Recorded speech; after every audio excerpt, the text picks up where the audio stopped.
As the Beijing International Film Festival takes over the city, films are no longer just something we watch in cinemas. They're connecting tourism, retail, entertainment, and cutting edge technologies. So, what does Film Plus experience really look like for audiences today? And as AI reshapes the film industry, what opportunities and challenges are coming next? Welcome to Chat Lounge. I'm Yawen. Today we have three fantastic guests to join the chat. Here in the studio, we have Professor Li Lun, Assistant Professor of Economics at Peking University. Joining us on the line, Geng Ling, film producer and CEO of China Film Assist Company. Teng Jimeng, Associate Professor of American Studies at Beijing Foreign Studies University. Welcome to the chat. So, Professor Li, let me start with you. Yeah. Have you managed to get a ticket to watch a film during this year's Beijing Film Festival? Yeah, so in fact, I have tried for multiple times, but it turned out to be very difficult, especially for the opening and closing ceremonies. But I mean, for a list of films that's actually being on for several cinemas, you can choose whatever film that you're interested in, and for some of them, there are still tickets left. So I managed to get one ticket to a film that I'm very interested in. It's actually a film by Thai directors. It's called Human Resource. It's telling a story of a pregnant mother of her struggles during her workspace. So I'm very excited to see it this Sunday. For me, I look it up. I was trying to get the ticket as well, but it seems very difficult to get it. Indeed. Even though I think it's because this year they have this big subsidized like for people who want to watch a movie during the festival. And for me personally, I was looking forward to watch the Devil Wears Prada too. Oh yeah. The first A one. classic. Yeah, it's a classic one. A lot of people around me was talking about it. So Professor Teng, I know you're currently in California, the United States, and you couldn't attend the festival in person. But what has caught your attention so far? Well, as a long-term Beijing Film Festival participant, I have been very, very much involved in this very film festival since the very first edition of the film festival. And so I actually maintain a very high level of attention to this one. And besides foreign media, local media, for example, in LA and in the Chinese communities are also very interested in the film festival. Many friends are talking about this, and many are actually keeping a close watch on this very film festival, especially the foreign entries into this very festival. This year, the chairperson, actually Juliette Binoche, has been quite a big name here in the Chinese film community, and she brings along a whole range of international films actually to participate in this film. And we are all actually very excited about seeing the English Patients, if we can, in the local cinema this time around. So Ling, as the film producer from industry insiders' perspective, what would you say are the biggest highlights and new features of this year's festival, from the films themselves to audience experience and also the latest tech innovations? As an individual producer, I'm always interested in one unit, that is the project pitches. I always think that is one of the most practical and valuable program of the festival, because it helps young filmmakers to gain some industry recognition, and also it supplies a platform for them to network with investors, producers, and distributors. But that might not be some interest for normal audience. I think the better way for the festival is to open to the wide range of audience. What type of films that you were interested or pay specific attention to from your professional background? Well, because I got into this industry as a technical support role for some big films when back 30 years ago, when China post-production was not that big. We always have those big directors travel to Australia, to US for post. So I served as a role to do some technical support. So for this these years, I'm still interested in this area because, as we all know, film is at its birth is a technology-driven format or art form because there's when electricity arrived, film started. So I've always thought the translation of film into 电影, that is electric shadow, is really very beautiful and interesting. And it also reveals the combination of creativity and technology to produce the format of film. It must be very impressive for you to see the development of the Chinese film industry from 3 decades ago compared to today, right? Oh, really? 30 years ago, people, I think even the big directors had only the opportunity to go to film festivals. They admire the audience in the West when they queue up to buy tickets. I remember one big director told me in person, said, "Hey, do you think one day we can have our Chinese audience lining up to see our films?" I wasn't sure really, and he wasn't sure, but it happened just I think in about 10 years. Actually, in the year 2000, there was one film called Hero. It was the start of the real Chinese commercial films. And from then on, the box office, I vaguely remember the box office of that year was not uh, 1 billion yet. But now we see how big the box office is. That is only after 20 some years. I would echo Ms. Lin's observation at this very point.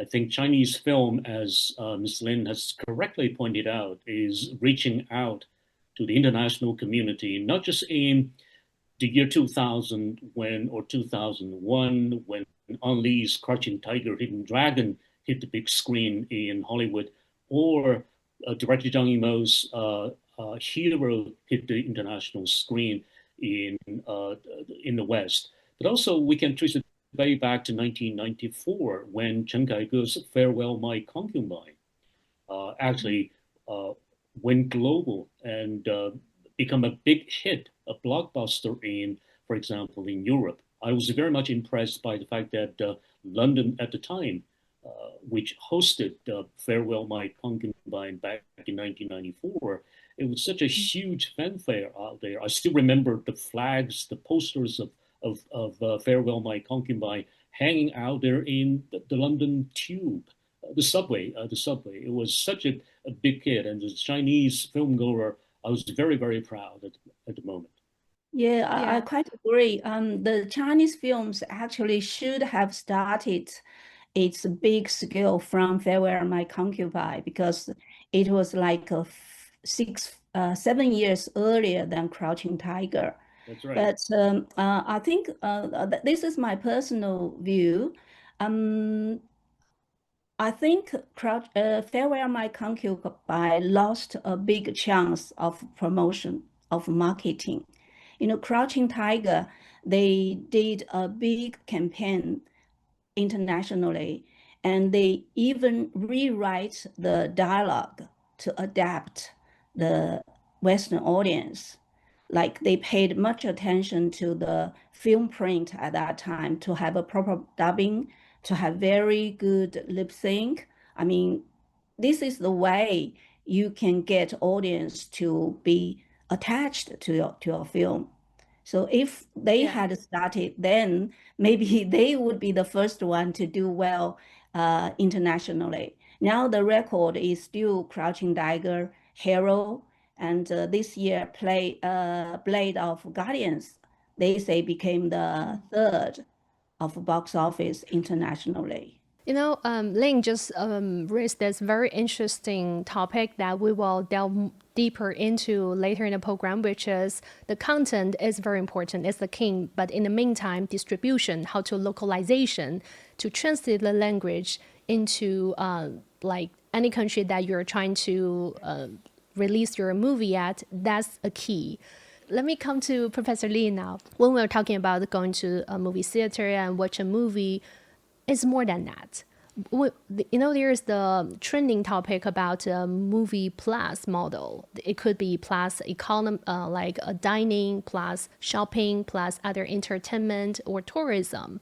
And they can use this movie ticket stubs to get discount at dining or shopping, or they even book a trip because they love a movie and the movie was shooting there. So what are your observations on this kind of trend, and have you experienced a similar thing in your own life? I would start with the Beijing International Film Festival, because I think it's much more than just a event for movies.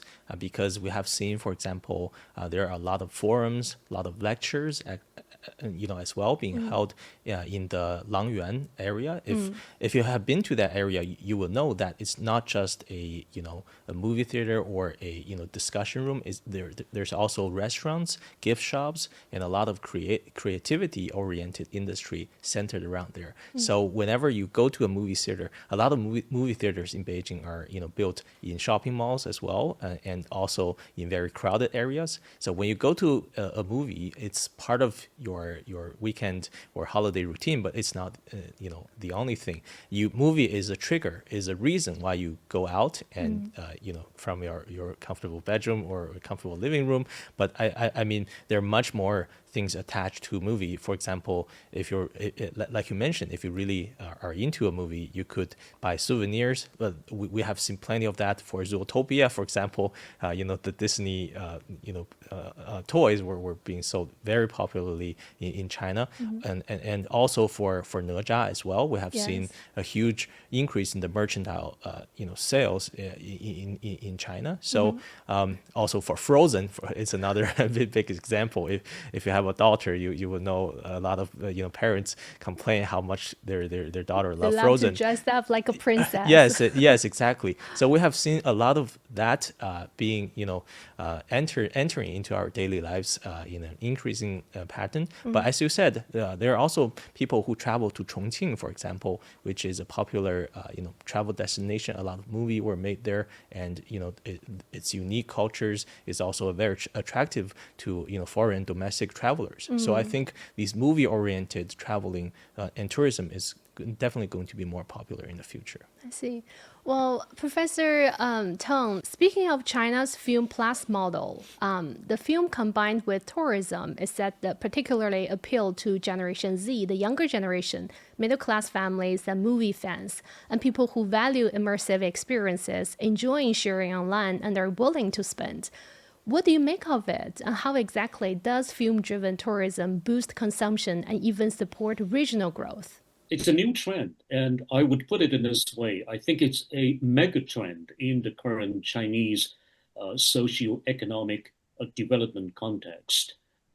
Back in the past, we never talk about this so-called film plus, or we don't even talk about the film ecosystem. Now, with this very film plus tourism thing, we are actually seeing the emergence of a new film ecosystem. Film-driven tourism, for example, they boost consumption and supports regional growth through this very powerful multiplier effect.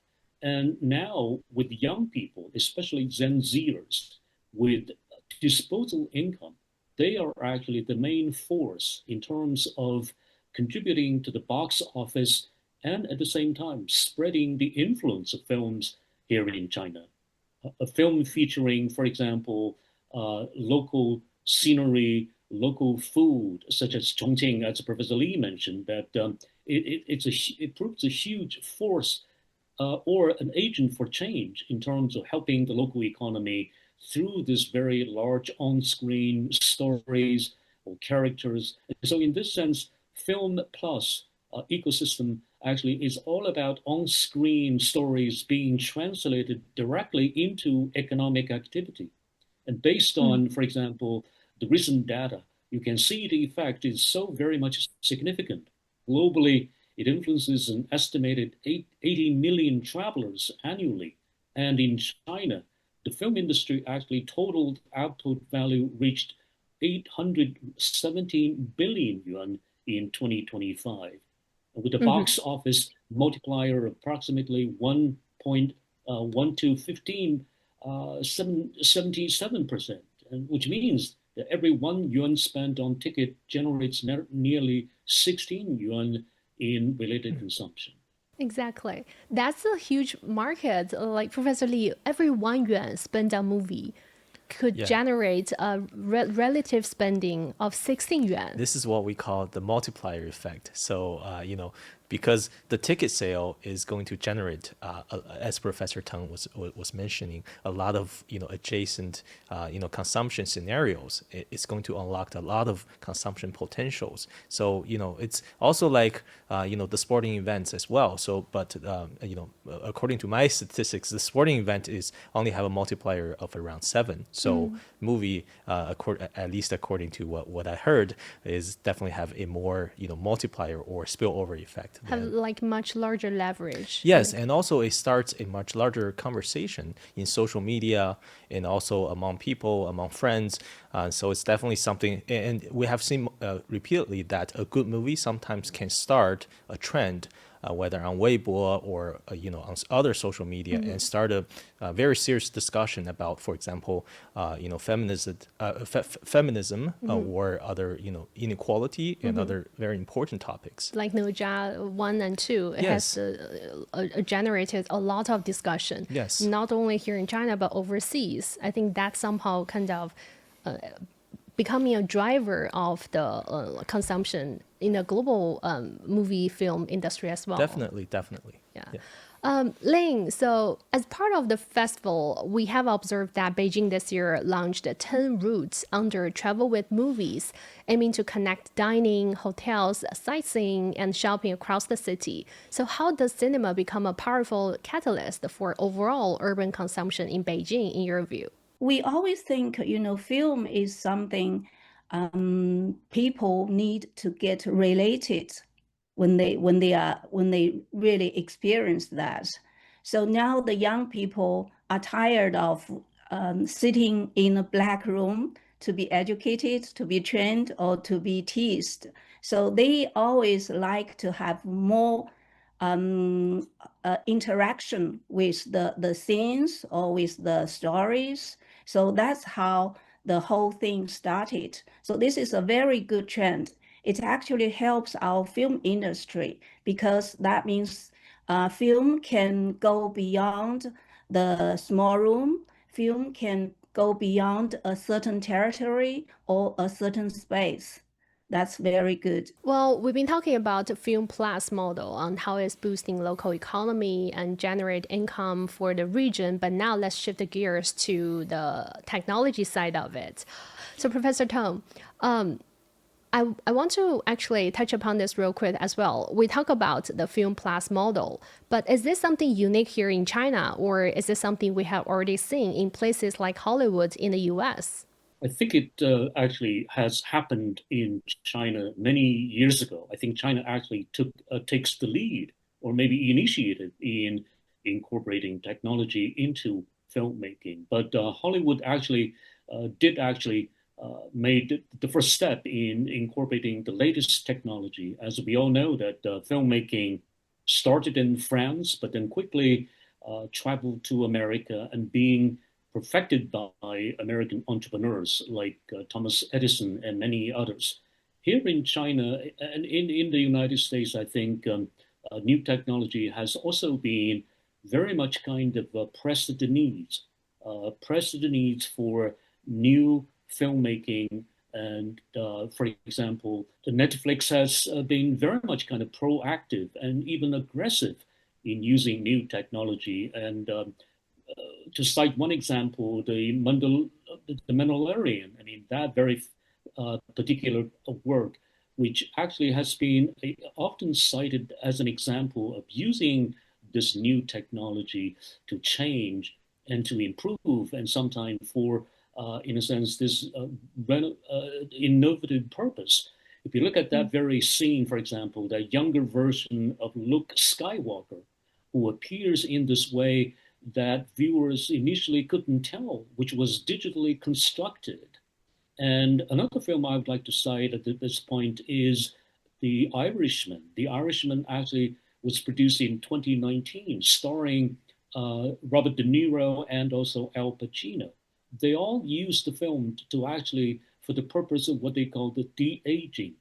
De-aging now is a problem facing many of these Hollywood stars who cannot just appear in their film playing their younger selves. And now with, for example, this new technology with this combo, which I call the combo, the AIGC technology, which you can really make these new old directors playing their new selves. I know that Meryl Streep was in town in China promoting The Devil Wears Prada. And she actually has this problem when making the film called It's Complicated. If the technology has been used in that film, I mean, there wouldn't be the problem we would detect later in his new film. I was checking out his older film called The Deer Hunter, made in the 1970s. And she was radiant, she was brilliant, she was beautiful. But now you don't see that beautiful face in Devil Wears Prada. If this technology was used in the film Devil Wears Prada, and then that could be a huge step forward. Yeah, that's a Well, great technology, really. Actually, I don't know whether you know it. Jackie Chan has already tried the de-age technology in, I think it's Legend. It's called 传说. Yes. But I think this actually comes to the point where we think technology is really important, but it really need to be properly applied to film. So the de-aging in Legend was applied, but was not that very good result. No. That actually partly affected the box office of that film. But I think that was like 3 years ago, maybe. So this year, the AIGC technology has developed a lot. So when Jackie Chan has another film, maybe he'll have a better result. as Professor Teng and Ling just talked about how to use AIGC into film production, we have observed there is an anxiety of using technology into film production. But this year, there is this contest, the competition that filmmakers and anyone who even do not come from the background can use AI technology to make a film within 72 hours. So what's your take on that? I know the film festival is trying to promote AI into the film production, but in the meantime, make people wonder, are they gonna see more maybe junks in the future, in the film industry in the future? Do they have to spend time to recognize which movie they're worth their time to watch, which are not? Yeah, so you mentioned the 72 hours, hackathon, which is, commonly used for programmers to kind of push forward a application or a website. But this time, this year around, it's being used for generating a movie. I think the end purpose is more to explore the boundary of this technology. How fast can we push it?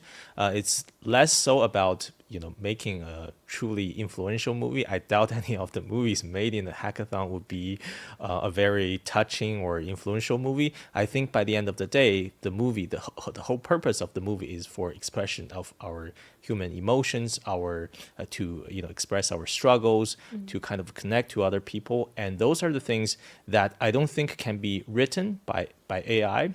It could be expressed through the means of AI. For example, we have seen, even in Hollywood, the screenwriters are having multiple rounds of protest against AI, exploiting their ideas or replacing them. But by the end of the day, I think if you want to explore the deep emotions that's hidden, behind hidden below the surface layer, and also talk about ideas that's being able to echo for other human beings, I think we still need to be have human writers and human directors. But they could also, as I said, use AIGC as a tool, and as the other two guests mentioned, de-aging is a good technology. Also, I think it's a similar logic. Sometimes when we watch a cartoon movie, a short clip, we can still be touched. It depends on the screenwriter. Like you still have to make sure it touches your soul when Yes. you watch it. Exactly. yeah. So I think with a good script, with a good play, you could probably generate a short clip using AIGC, or you could use AIGC to, as a technology to boost your performance. But I don't think you can just type a few words and generate a whole movie. I don't think we're not there yet. Yeah, but we see a lot of companies, they are AI related companies saying, okay, use just typing very detailed description and requirements, then you can, the app or the website can help you to generate high quality film. Yes. Have you watched any of those? Like you couldn't tell it's made Yes, by AI. I've used Sora and other, video generating. So they would oftentimes promote that they can generate cinema grade or cinema level clips. But cinema level doesn't mean it's cinema ready. For example, some of the great, films that we watch, they're actually, for example, the film by Bi Gan, Pick 路边野餐. It's actually, if you look at the film, it's not very well made in the sense that it doesn't have a lot of cinematic settings, but it's very touching. It's very moving, and that is what makes the movie stand out rather than having all of these visual effects. Yeah. So before AI actually catch up, we still have some time, Of course, I think we have plenty of time.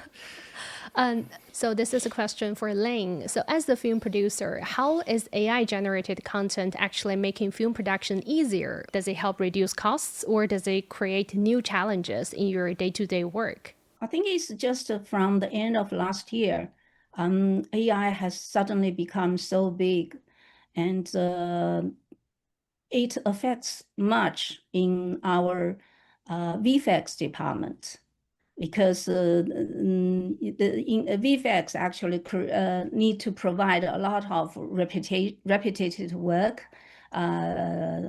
technical routines. But AI has just suddenly replaced all this type. And we had a test before. If we provide a concept for a director, we need like a dozen people to work for about 3 months. But now you just need 2 or 3 as a team to work like 1 week, and it's actually looks perfect. So this is where AI has helped to reduce the cost and increase the efficiency. But on the production side, that is on the real shoot, AI still has a long way to go, because we know performance is something very human that AI cannot replace. And especially for those big close-up shots, and AI will just keep away a lot out of audience. So I don't think anybody dares to try that yet. I have noticed that in the short drama films, I'm not sure if you have noticed that, it's getting popular not only here, but overseas. Those, each episode lasts for like 1 minute to 2. And then some of them, they are using AI to generate those short video dramas. And short video dramas. And the thing is, one is they are short, because AI generated clips, they are not so much editable yet. So that's why it suits short clips, short drama very well. And also short dramas are always on we call it a small screen. People hardly notice those action performance, especially the facial expression things. So that's where it's most suitable for AI so far. You just talk about how the segment of your team can be replaced by AI. So apparently that the technology is impacting like screenwriters, directors, and visual artists and others in the film production. But could you elaborate more details with us, like which roles do you think are most at risk of being replaced in the near term? Basically, it's those repetition or template-based jobs that will be replaced. But after all, film is a format, art form of creativity. So all those taste, aesthetical taste, judgment, and sentiment, the people who are involved in these departments can never be replaced. So, like students who are still studying in college, who are majoring in film production, would you like still encourage them continue, even though with the evolutionary of AI technology? Yeah, they should still continue. I think to be in film industry, you need to love film to start with, and then you need to have passion. And things like AI are still tools. You only need to learn how to use tools well. In future, there will be more tools, but the basic of film production or film creation can never change. Very good point. Professor Teng, so with AI generated short form dramas able to be produced at low cost and short time, how should the traditional film industry respond to the challenge? And how can they maintain both artistic level and market share? Well, one thing that stands out so very prominently, I think, is that very human-centric creative power. As Ms. Lin has correctly pointed out, film is all about story, and you also mentioned that film is all about content, because content is king. Content actually draws people, Gen Zers and old school viewers, actually back to cinema. That was the very crux of the matter. And so, in this sense, I think traditional Chinese filmmaking and even global filmmaking would pay high attention to this very tradition of storytelling, visual creating, because film is all about story, visuals, and sound. And so, in this sense, I think AI could help, but then AI remains a tool in our toolbox. Filmmakers should remember that we are basically creative individuals. As creative individuals, we should appeal to the hearts and mind of viewers. AI cannot. AI cannot actually generate the content that really appeals to our soul and to our hearts and mind. AI is to be assisting our humans to actually to create stories in a perfect manner. And so in this sense, I think that traditional Chinese filmmaking should continue to explore our treasures of legend, history, and tradition. And in this sense, that we can continue to, in a sense, charge into new unknown waters. And if technology can back us up, the stories can be told and told in a much more interesting fashion. And so AIGC can be used to continue to assist human beings to create more scenarios. The scenarios must be filled with true stories, with legends that's deeply rooted in our traditional culture and in our history.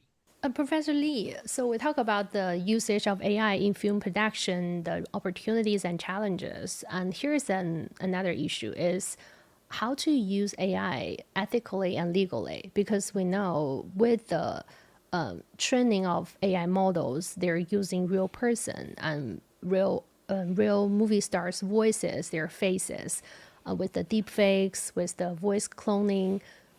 What are the standards do we have so far here in China and both internationally? Yeah, so we have seen, for example, in TikTok or Douyin domestically, all the AI generated videos have to be clearly labeled.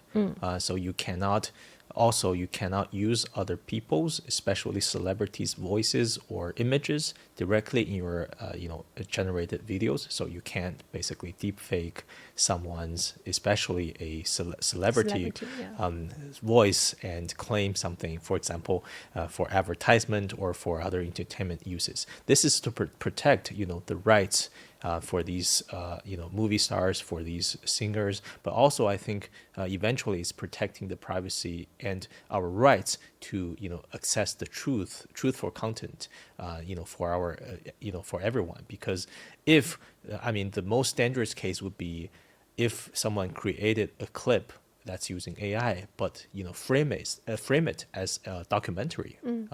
That's going to be very problematic, because you will think whatever you're seeing is the truth, is something that is being actually shot to reflect real life, but in the end, it's not. So it's going to kind of have this distortionary effect on people's, especially the young people's mind, because they would kind of, the line between truth and what is being generated is going to be blurred.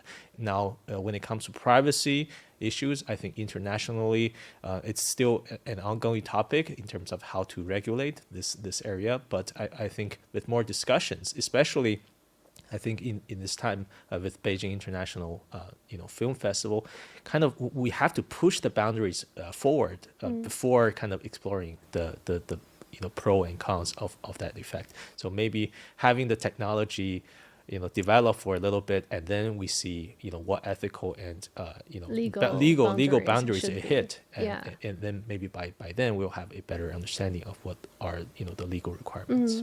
And Ling, I want to hear your perspective. You're doing film production here in China and in Australia and sometime in other Western countries.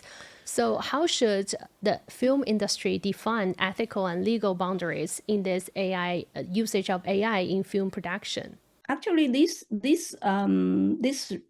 relates to the copyright thing. We always had this problem when we started when the industry started big, and I remember around 2003 or 4, there was one big piracy issue happened in China that gave China a very bad population. From that time on, Chinese government and also film industry started to focus this issue and had took a lot of actions to solve this problem. So now our film industry is sort of on the same level with the Western industry for ethical or legal problem. I don't know whether you noticed just yesterday or the day before, there was one big thing about actors. One big platform claimed that they had authority from so many actors, actresses to use their image and voice, blah, blah, blah. And then actress started to complain about that. On one hand, big platform knows this is really important. This is really an issue they have to avoid. They need to get the authority first to do that. But on the other hand, the actress are a bit nervous to grant the right to whoever that can use them. So this is still how can I say, a thing in progress. So our industry is starting to pay great attention to this, but there's still a long way to go, because some basic ideas, some basic knowledge is not there yet. I do notice the case you're talking about here. Does that mean those actors or actresses, they're going to one day, maybe not in the future, but one day will lose their job because their company has the copyrights of their images, their voices? This actually comes to the what we talked about, creativity and the technology, the combination. So far, whether it's AI or it's other technology, they cannot do so well to replace those performance, to replace those human stuff from those actors. So I don't think that actors need to worry too much. The more developed AI is, the more human elements needed from the industry. We talk about your advice to college students, but for people who are in the industry, like, is collaborating with an AI an essential skill for filmmakers looking forward? And how are film crews like your company adapting to the rapid changes brought by artificial intelligence? Yeah, AI is something you can never avoid or you can never ignore now. So you have to embrace it. But I always think we should stand in the middle of the position rather than on the two extremes. One extreme is to say AI can do anything. The other extreme is AI is just so fake, nothing good, nothing as good as human. So we should be in a position where we can combine AI and human creativity. So I always think in future, the film industry, AI plus human structure. So we let AI to handle efficiency and precision, and we humans will just provide ethical judgments and creativity, the great minds. So that's the So best we way. have to get prepared to work with AI, but still we need human in the whole process. So we've been talking about the economic side of the film industry here in China and also the application of AIGC in film production. And now let's shift the gears to Chinese movies going abroad. Professor Teng, how would you assess China's long-term film consumption potential relative to the global film market? And how can international filmmakers seize the opportunity and capitalize such opportunities? Well, China's film market remains one of the world's most important, but its role is shifting from a rapid box office expansion to a more stable and ecosystem-driven model. And within this very context, I think the Chinese film industry and Chinese film scene remains the top global cinema market. We are actually number two, only second best to the United States. But growth is now steadier and rather than the kind of explosive. And in this sense, domestic films dominate the box office while Hollywood plays a smaller, more selective role. And so in this sense, film consumption is no longer just theatrical. It includes streaming, short video, and franchise ecosystem. And China should make use of those advantages to reach out to the world and to promote and to actually play our films in theatrical theaters across the world. Now, in terms of this collaboration, I think international film players should be also aware that China is very much kind of centralized and platform driven, and we also have many of these holiday driven blockbuster films which actually created massive peaks in demand. And in this sense, I think international filmmakers can benefit in terms of coming over to the Chinese market or investing in the Chinese market.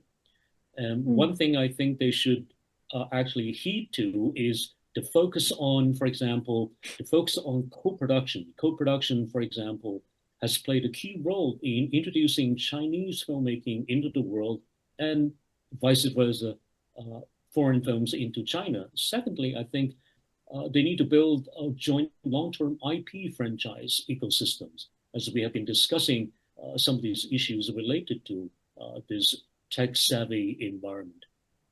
Lastly, I would say international film players should also try their best to localize storytelling, make it meaningful, not just superficially see the kind of a foreign film, but it must involve Chinese storytelling and Chinese visuals. In this sense, I think they should work with Chinese streaming and distribution platforms. Filmmakers in China, actually, we have so much great resource in this sense, and so they should tap into this very large pool of the resources so that they can be successful in the Chinese market. So co-production is the key. Professor Li, so speaking of Chinese filmmakers or Chinese movies going abroad, what are some barriers that you have noticed when they are trying to, release their movies overseas and while maintain their service here at the domestic market? Yeah, so I think my personal opinion is that the movie makers, I don't think they should adapt their movies too much to, accommodate, foreign market as much as, I think it's a transition in our mindset. For example, if we look at TV or gaming, 逐玉, which is a very popular TV show. It's also popular in Singapore and Malaysia, and also in Europe and in some part of the US as well. It's a totally authentic Chinese TV drama. If we look at gaming, for example, the Black Myth Wukong Yes. is also a very, very authentic Chinese game.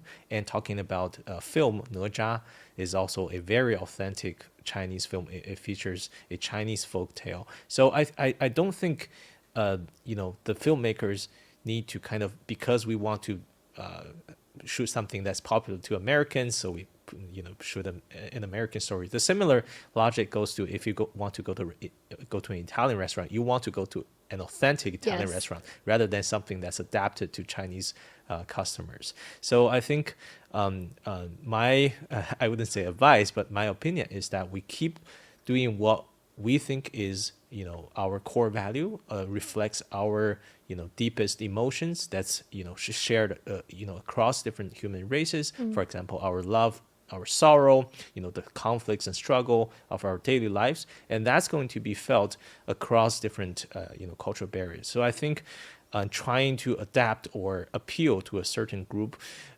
will probably do the opposite. But that's just my opinion.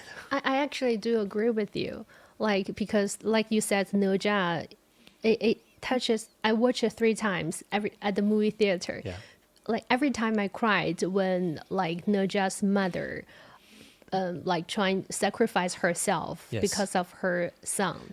So that's the common story of human being. Yes. And but just through different storytelling, Yes. it doesn't shake the core value of it. Also, when哪吒breaks out of the shackles from either the tradition or the bias, and that's also very touching because in different culture there's all different types of shackle or barriers that's limiting people's development. So when we see哪吒breaking out of the big melting pot, I think it says something that's very common to human race. So even though it's spoken, it's expressed in a very Chinese, very local context.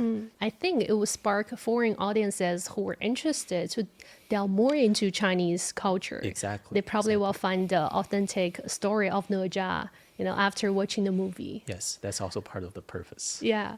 Ling, so what type of Chinese films appeal to global audiences based on your decades of experience working here both in China and overseas?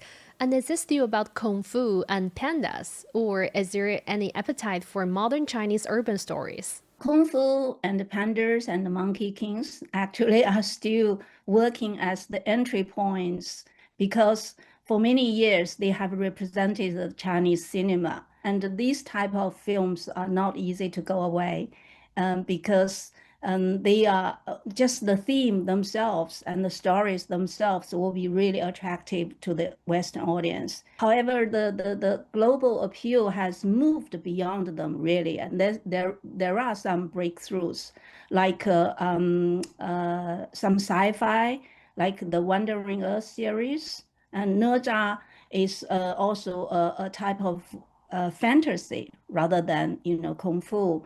So these have done really well worldwide. So basically, I think apart from these universal themes, Chinese sci-fi films, they offer a different perspective, like a collectivism versus the solo hero style from the West. And one important fact we cannot ignore is that all these films that do well in the West have very high production value. That is, they are all of very good quality to start with. And also, they have very good, very smart distribution and marketing. That's also very important. So smart distribution marketing. What other common performance or core strategies those movies adopt when they go overseas successfully? Let me give you an example of哪吒.哪吒, when it started promoting overseas, they didn't do dubbing. They just had a normal English subtitle version like previous films. Actually, when it became really big, the producers realized, oh, we should have a dubbed version because Westerners, they are so used to dubbed version rather than watching subtitles. So they urgently organized a team to do the dub just for Australian and New Zealand territories. But they have already lost the first round of audience in the United States. So Naja did really well in China, but they actually could have done much better overseas. And the other example is Nobody, 浪浪山, 小妖怪. Yes. And Yes. they had a calculation, the whole international box office, of the whole international box office, Vietnam territory took half of it. We all know Vietnam is not big, it's a very small territory. But why? Because they did a Vietnamese dubbed version of Nobody. I see. It was so welcome, it was so popular. Yeah, one of the tips for Chinese movies go overseas is you have to have, instead of have the subtitles, you have to have the local language version of the film. The dubbed ones, rather than watching subtitles and understanding the. Yes, Professor Yeah, I Li. think it's a unique phenomenon that I think Chinese, We love viewers, reading yeah, we love subtitles. reading the subtitles. Yeah. If they're a dubbed version and an original version, most Chinese people would choose the original version. Yes. But we are, I think, the exception, not the rule. I think a lot of foreign viewers, moviegoers, they prefer, having the language, having the movie in its original their own audio language. track. You can't really find closed captions. Only if you're like disabled or you need special need. You don't really see those in U.S. movie theaters. I remember going to a Quarantino movie. I could barely understand any of it, but it's still a fun experience. So yeah. I do notice that because when I was in America, I watch movie a lot, Yeah. but they do not have subtitles. It kind of, because English is my second language and I have to try really hard to understand the content of the movie. Yes. But if with subtitle, even though it's in English, it will help me to understand it better. But because we got that tradition from watching Chinese movies growing up, So I think for global viewers, having a dub version is definitely necessary. Yeah. it's a must. Yes. Professor Teng, how can Chinese films be better seen in the international market and remain competitive? I mean, other than all the must-do list that we just discussed. Reduce cultural, for example, culturally loaded parts or content, like Sungguo, for example, see John Woo's, for example, war film about the history of the three kingdoms. It was so very much kind of culturally, historically loaded that Western viewers simply could not understand. Too many characters, too much history, and too many the stories involved. In that sense, if you want to go, for example, if you want to go to Western market, first thing first, you provide the subtitle, translate the dialogues into English, because like it or not, English is the universal language for film viewers around the world. It could be hubris, it could be their arrogance, but then right now, it is the status quo. People like to watch English language film. And like Ms. Lin pointed out, Noja actually failed during its first round. I was in the movie theater. It was all the local Chinese diaspora. I mean, with their kids watching the film. It was a teeny tiny portion of the theater being occupied. But with the second round, with the dubbing version coming up, it increased the kind of seating out there. I mean, attendance in movie theaters. Of course, at the same time, because it is a Chinese legendary story, which is so very much kind of loaded with, legends, stories, traditions, costumes, even the way we talk. I mean, it really kind of drive off the local audience. The local audience may not like this, may not be familiar, and then it causes a kind of a distance. And so in this sense, I would highly recommend the kind of a doing what we call 做减法, doing the minors, do not actually use too much cultural specific knowledge into that film. If you look back, Crouching Tiger, Hidden Dragon tells a very simple story. It's about three martial arts artists pursuing that very power symbol, the so-called the green dragon sword. It's simple as that. But then at the same time, love stories, love triangles are involved. And that actually makes the story so very appealing. Professor Li talks about Quentin Tarantino's film, for example. He's one of my favorite directors. That film, and also Yawen, you also mentioned that film, right? These films are truly authentic American films. These films are not meant to be understood by non-English speakers. And that's why we need subtitles or dubbings. But then dubbing or subtitling increase the cost. We do not have that much kind of a luxury in terms of providing the subtitling or the dubbing. Dubbing involves huge amount of money, huge amount of funding. Maybe at that part, we can use AI, AI technology. They can do great dubbing. But then once again, it lacks the feelings, the emotions, the human feelings that we talk about. But it's unlike the past in China. I mean, China watch foreign films, for example, Jane Eyre, through dubbing. But it was the top-notch dubbing artist. Or we call it the vocal artist. These vocal artists including, for example, Qiao Zhen, Li Zi, and many of these great artists who dub these films. And that actually add great flavor and add great value to these films. But now we can't. The second round of Naja actually increased huge amount of funding into that film. And that actually helped a lot. But then, I don't think they make money overseas. As we come to the end of our program today, I would like to have this question for all of our guests today. So, Professor Li, how do you think this year's Beijing International Film Festival serve as the bridge to gap the difference, especially for filmmakers and people who are into this industry? I'll talk outside of the cinema because, we know that the festival is attracting a lot of filmmakers and a lot of, tech support also of the staff, directors, script writers to China.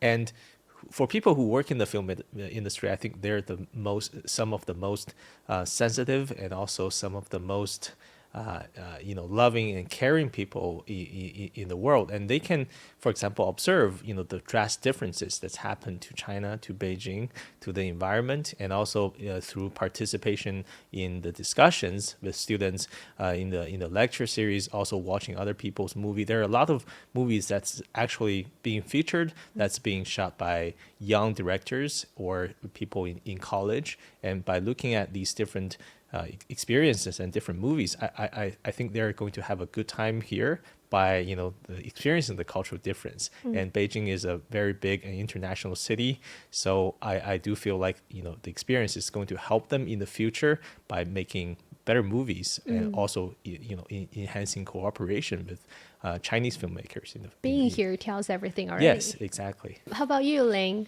For the industry, I think the Beijing Film Festival is really very encouraging because for the past few years, due to COVID or other factors, our market is not that good, and you can tell from the box office that has been falling down really, and investment has at the very beginning almost stopped. Especially for those big ones. There's no big investment so far. And for the small ones, they are also struggling because of the AI-driven thing. Have the investors think AI has reduced the cost so much, so we should cut your price half, blah blah blah, things like that. Very upsetting. But the Beijing Film Festival has done something to encourage the industry, like they have provided special competition for VR, XR films, and they also Yes. have a very special AI competition, official competition. This is all first in China. I think it could be one of the first in the whole world. So at least we can tell people start to be active. People start to talk. People start to network and to look forward to find a way how to work together with AI and how to move forward. So that's quite good, very encouraging. Professor Teng, what do you make of Ling and Professor Li's remarks regarding how is this movie festival bridging the gap between China and the world? Well, I can't agree more to our fellow panelists. I think they all actually point us to the very correct direction. Film festival like BIFF remains a very important venue, a platform for filmmakers from all across the country to get involved, to participate, to have their works exhibited, and to get in touch with the audiences from all levels. At the same time, we also need to remember that the film or cinema starts from the very beginning a very, very popular and a democratic art. And so make Beijing International Film Festival a popular and accessible and a democratic venue for people to see films. And in the future, I hope that once again, we need to be loyal to our original aspiration that film is all about communal watching, communal appreciation, and which means sitting together and watch film together. At the same time, with the assistance of new technology, we are hoping that Film Festival could help us to introduce new technology into filmmaking and allow audiences to see films with a new face. If a character can be a person with 1,000 or a hero with one face, I think film festivals could make our film heroes 1,000 faces. The Beijing International Film Festival is more than a cinematic event. It's a driver of urban consumption, a bridge for global cultural exchange, and a window into the future of intelligent film industry. The Film Plus model breaks boundaries, connecting art with economy, technology with humanity, and Chinese stories with the world. With continued innovation and integration, Chinese cinema is set to reach wider audiences, stronger global influence, and a brighter future. With that, we're wrapping up this episode of Chat Lounge. I've been speaking with Li Lun, Assistant Professor of Economics at Peking University, Teng Jimeng, Associate Professor of American Studies at Beijing Foreign Studies University, and Geng Ling, film producer and CEO of China Film Assist Company. Thank you so much for watching. Bye for now. This is CGTN Radio. Hear the difference.